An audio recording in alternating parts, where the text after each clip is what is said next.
If you've ever been underestimated, if you've ever had someone look right through you like you didn't matter, stay with me until the end of this one, because what happens to this old janitor will remind you why you should never judge a quiet man in a gray uniform. And if stories like this hit you right in the chest, do me a favor, hit like and subscribe, because we've got a lot more of these coming. The town of Ridgeline wasn't big. It had one real diner, one high school, and one martial arts academy that mattered, Ironclad. For 20 years, Ironclad had been the pride of the town, producing regional champions, a couple of national qualifiers, and more black belts than any other dojo within 200 miles. Its walls were lined with trophies, its floors polished by decades of bare feet and hard work, and its reputation was, in the eyes of everyone who trained there, untouchable. Marcus Doyle had been cleaning that dojo for 11 years. He came in before sunrise and left after the last student went home. He mopped the mats, restocked the towels, fixed the broken lockers, and swept the dust from corners nobody else noticed.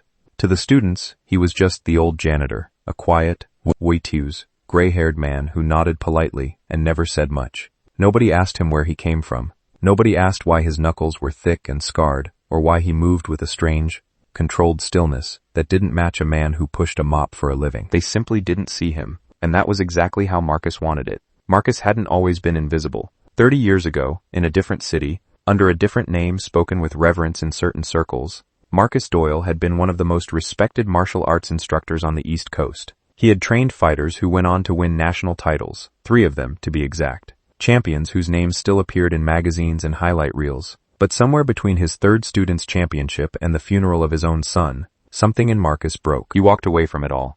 The dojo he built, the students who loved him, the spotlight he never wanted in the first place, and disappeared into a life where nobody asked him to be anyone.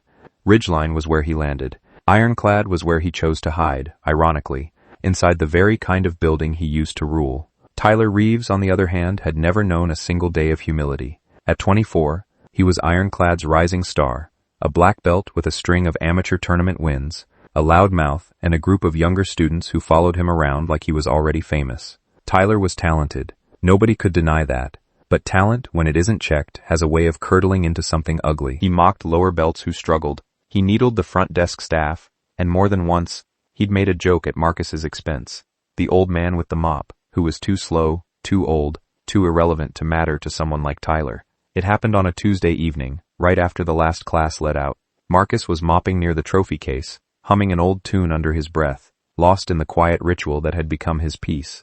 Tyler walked in for an extra late session with 2 of his training buddies, laughing about something that didn't matter. He saw Marcus bent over the mop and, without thinking twice, shoved him, hard, as he strutted past. "Out of the way, old man," Tyler said, laughing as Marcus stumbled and the mop clattered to the floor. His friends laughed too. Marcus said nothing. He simply picked up the mop, steadied his breathing, and kept working, his jaw tight, one Ijimiper's eyes flickering for one brief second with something none of them recognized. What none of them knew, what nobody in that dojo knew, was that Marcus had trained the very style of fighting Tyler prided himself on. He had shaped fighters who could have dismantled Tyler in under 30 seconds without breaking a sweat. He had built champions from nothing, taught them patience, discipline, and above all, respect, the one lesson Tyler had clearly never learned. Word of the shove spread quickly among the younger students, most of whom felt uneasy about it but said nothing, afraid of drawing Tyler's mockery onto themselves instead. But one student, a shy 16-year-old girl named Priya who had been training at Ironclad for 2 years,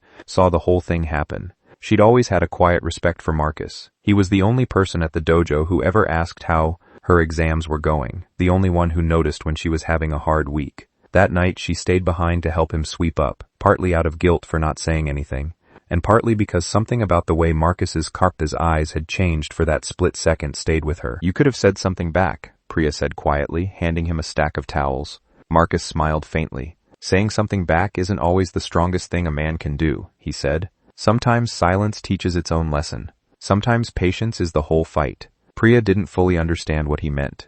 Not yet, but she remembered it. Over the following weeks, Tyler's behavior escalated. Not dramatically, but steadily, the way arrogance often does when it senses no resistance. He'd accidentally bump into Marcus in the hallway. He'd toss his gym bag for Marcus to move out of the way. He even started a joke among his friends, calling Marcus Iron Mop behind his back. The dojo owner, a busy, well-meaning man named Coach Delgado, was too focused on Tyler's upcoming regional title defense to notice the pattern building beneath his own roof. Then came the incident that changed everything. Ironclad was hosting an open exhibition night, a chance for the academy to showcase its top students to visiting scouts from a regional training circuit, the same circuit that had once, decades ago, crowned 3 champions under an instructor whose name had long since faded from memory. Tyler, naturally, was the headliner. He strutted through his demonstration matches with flashy technique and showboating flair, drawing cheers from the crowd and a satisfied nod from Coach Delgado. But during a break between matches, in front of the visiting scouts, Tyler spotted Marcus wheeling out a cart of folding chairs.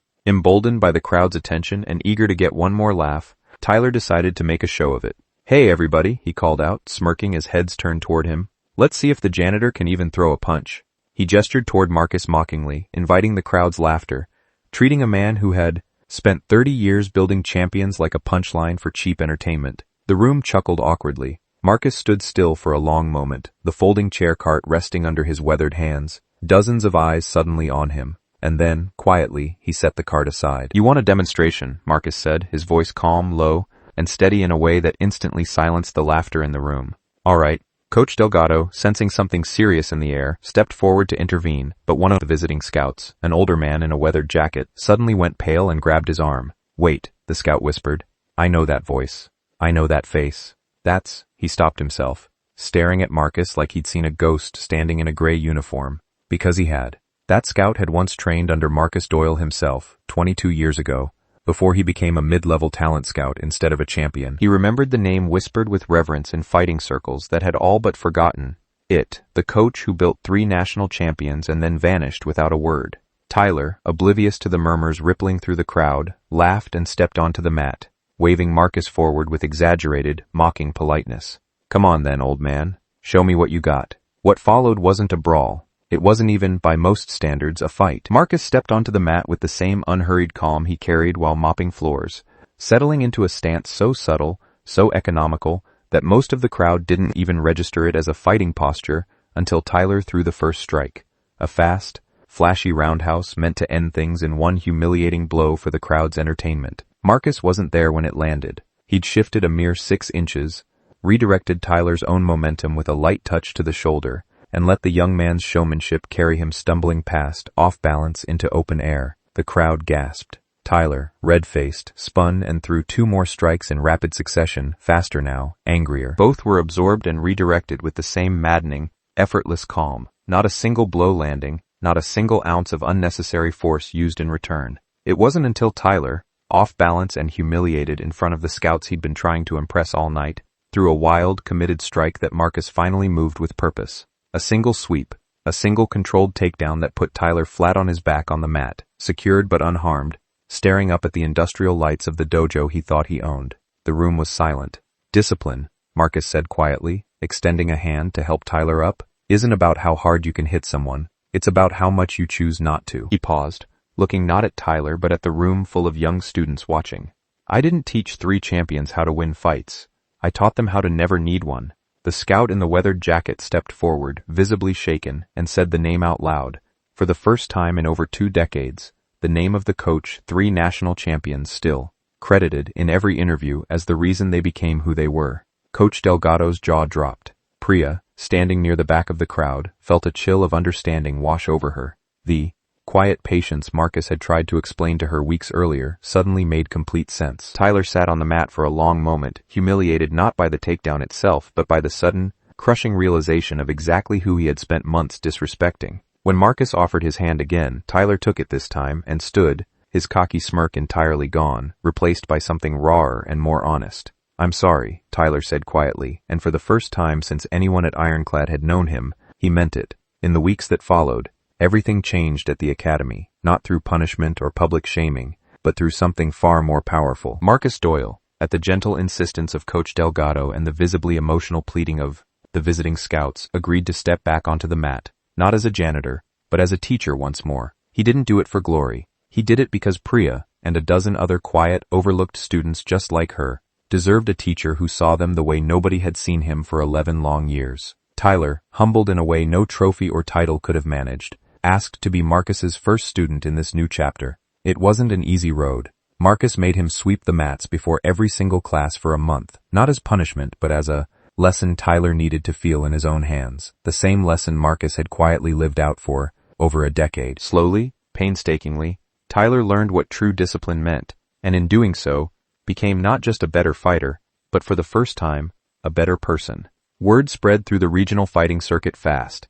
The legendary coach who vanished after tragedy had resurfaced, not with fanfare, but with a mop in his hands and a room full of overlooked students who suddenly had the chance to be seen the way he once saw 3 champions decades ago. Scouts returned, enrollment at Ironclad tripled within a year, and in the trophy case that once held only faded photographs of forgotten champions, a new plaque was added, one Marcus never asked for and initially refused, until Priya and the other students insisted, engraving it themselves, to the quiet ones who are always paying more attention than anyone realizes. Marcus Doyle never sought recognition. He never wanted the spotlight that once nearly broke him, but by choosing patience over pride and quiet strength over public revenge, he taught an entire dojo and eventually, an entire town, the one lesson that mattered more than any championship belt, that true power doesn't announce itself, and the people we overlook most often carry the greatest strength of all. Sometimes, all it takes is one thoughtless shove to remind the world exactly who they forgot to see.